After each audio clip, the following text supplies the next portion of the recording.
Maaf ya nak, jika Bapak belum bisa menjadi sosok yang sempurna untukmu. Bapak ingin kamu memiliki segalanya, tapi yang namanya juga hidup. Kadang keadaan berkata lain.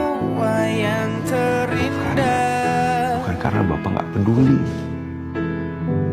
ya, tapi karena Bapak saat ini masih berjuang agar suatu hari nanti apa yang dia bisa kita miliki.